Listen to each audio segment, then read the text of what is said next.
옛날 어느 나라에 귀엽고 예쁜 소녀가 있었어요. 소녀는 아버지와 어머니의 사랑을 받으며 행복하게 살았어요. 그러던 어느 날 소녀의 어머니가 병으로 세상을 떠났습니다. 돌아가시면 안 돼요. 장례식이 끝난 후에도 소녀는 날마다 눈물을 흘리며 슬퍼했어요.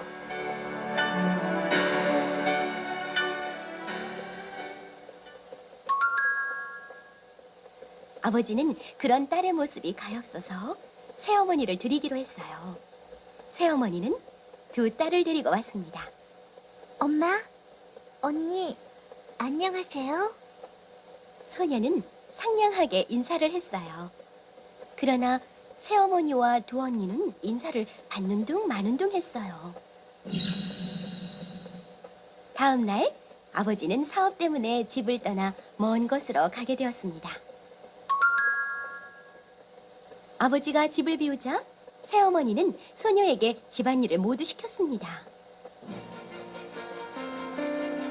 소녀는 이른 아침부터 밤늦게까지 쉴 새 없이 일을 했습니다.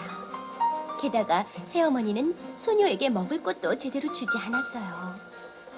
어떤 날은 난로의 질 속에 콩을 뿌리고는 그것을 소녀에게 주워 먹으라고 시켰어요.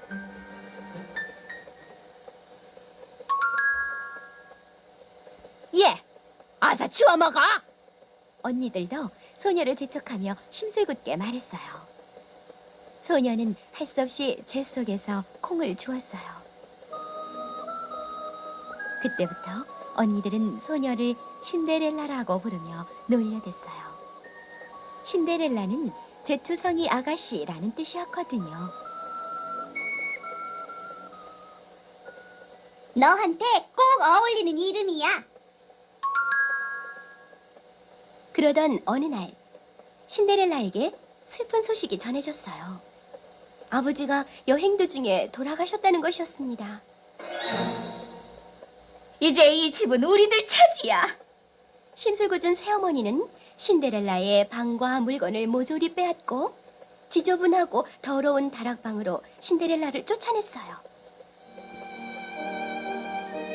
아빠, 나는 외톨이가 되었어요. 어떻게 하면 좋아요?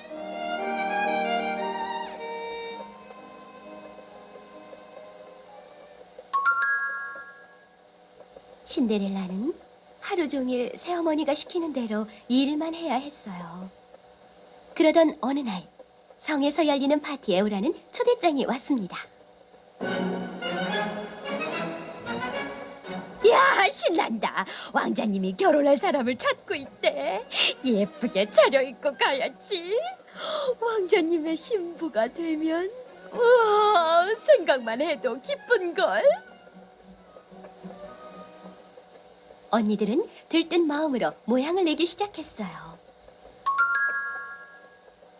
신데렐라에게도 초대장이 왔지만 심술궂은 언니들이 난로불 속으로 던져버렸어요. 제트성이 신데렐라가 어떻게 감히 성에서 열리는 파티에 가겠어? 게다가 너는 입고 갈 드레스도 없잖아. 신데렐라는 타담한 초대장을 바라보며 눈물을 흘렸어요. 새어머니와 언니들은 화려한 옷과 보석으로 멋을 부렸어요.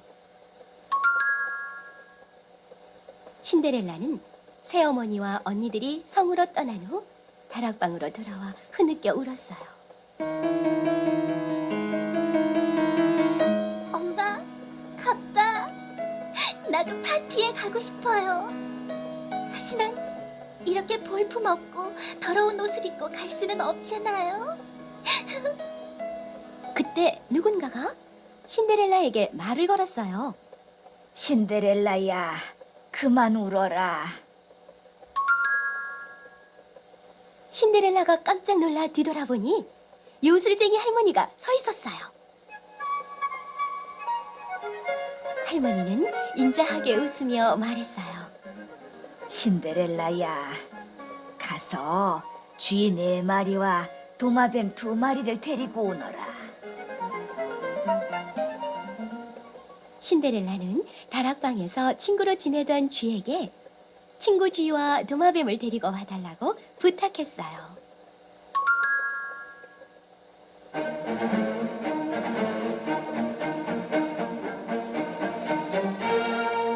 요술쟁이 할머니는 신데렐라와 쥐, 도마뱀을 뒤뜰에 있는 호박밭으로 데리고 갔어요.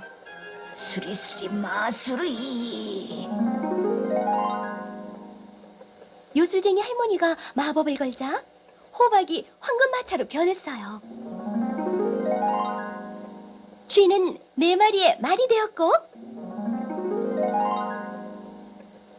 도마뱀은 2명의 마부가 되었어요. 그리고 신데렐라는 아름다운 드레스를 입은 예쁜 아가씨로 변했어요.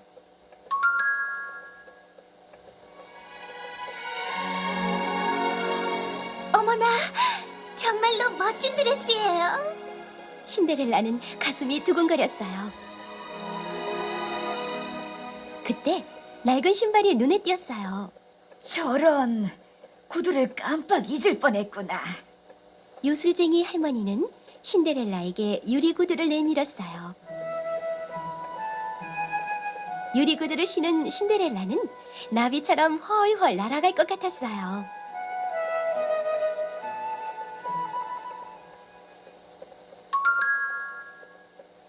요술쟁이 할머니는 신데렐라가 성으로 떠나기 전에 단단히 주의를 주었어요. 신데렐라야, 이 마법은 12시를 알리는 끝종이 울리면 모두 풀린단다. 그러니까 반드시 그 전에 돌아와야 해. 알았지? 네, 할머니. 정말 고맙습니다. 황금마차는 신데렐라를 태우고 성을 향하여 달리기 시작했어요. 신데렐라야, 내 말을 명심해라. 성으로 향하는 신데렐라의 마음은 설레임으로 가득했어요.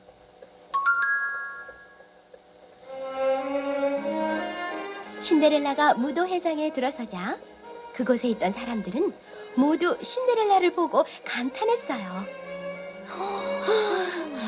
정말 아름다워. 어느 나라의 공주님일까?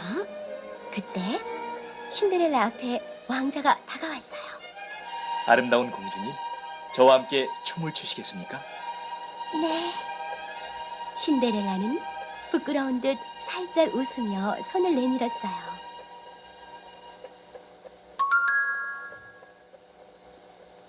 모두들 2사람의 춤추는 모습을 넋을 잃고 바라보았어요. 새어머니와 언니들도 그 자리에서 지켜보고 있었지만 아름다운 공주가 신데렐라인 줄은 꿈에도 몰랐어요. 즐거운 시간을 보내던 신데렐라는 12시가 가까워오자 급히 집으로 돌아왔어요.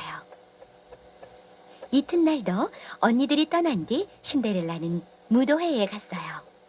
그리고 그날 밤에도 왕자님은 신데렐라와 함께 다정하게 춤을 추었어요.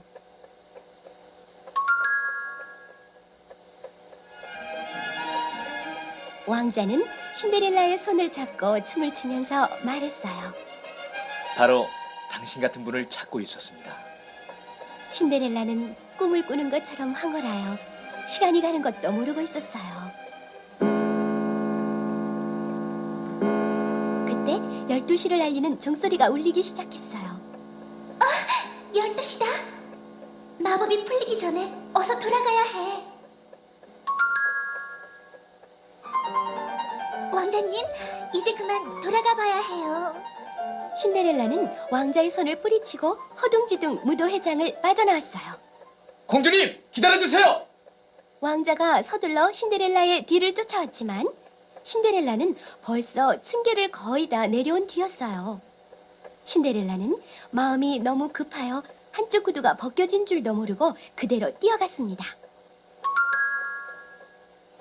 왕자는 신데렐라를 놓치고 말았습니다. 그때 층계에 신데렐라의 유리구두 한 짝이 보였어요. 당신을 반드시 찾아내어 결혼을 청하겠소. 왕자는 유리구두를 주워들고서 마음속으로 다짐했어요. 그때 12시를 알리는 마지막 종이 온 마을에 울려 퍼졌어요.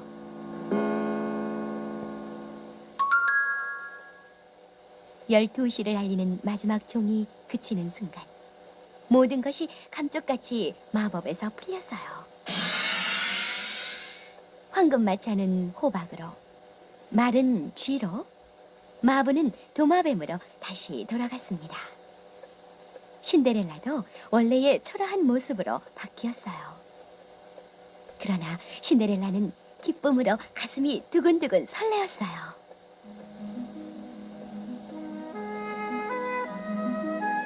정말로 멋있는 파티였어. 할머니, 고맙습니다.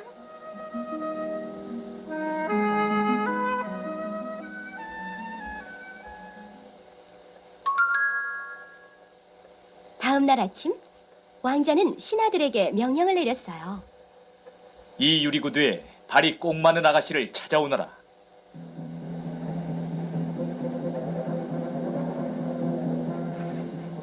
신하들은 온 나라를 돌아다니면서 유리구두의 주인을 찾았습니다. 많은 아가씨들이 유리구두를 신어보았지만 꼭 맞는 아가씨가 없었어요. 어느덧 신하들은 신데렐라의 집에까지 오게 되었어요. 두 언니도 유리구두를 신어보았어요. 그러나 언니들의 발은 너무 커서 구두가 들어가지 않았습니다. 이 구두가 꼭 맞아야 왕자님의 신부가 될 수 있어. 언니는 억지로 구두를 신으려고 했어요. 아이, 아파. 그만둘래요. 바로 그때 한 신하가 신데렐라를 발견했어요. 아가씨도 한번 신어보세요. 그 말을 들은 새어머니는 화를 내며 말했어요. 이 아이에게 맞을 리가 없어요. 신하는 신데렐라 앞에 구두를 내밀었어요. 유리구두는 신데렐라의 발에 꼭 맞았어요. 아, 당신이 그때 파티에 왔던 분이군요. 왕자님이 애타게 찾고 있습니다.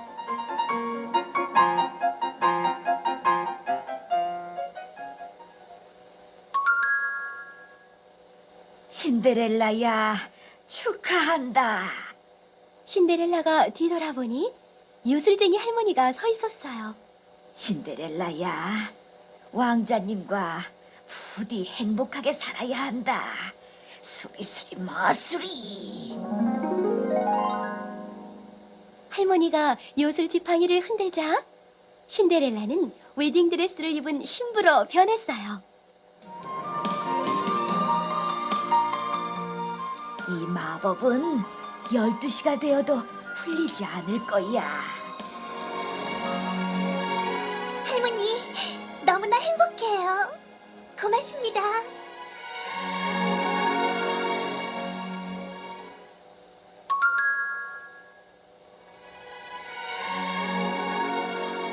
신데렐라는 기쁜 마음으로 성으로 향했습니다.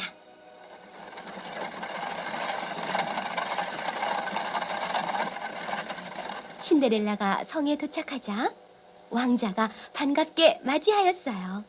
공주님, 저와 결혼해 주세요.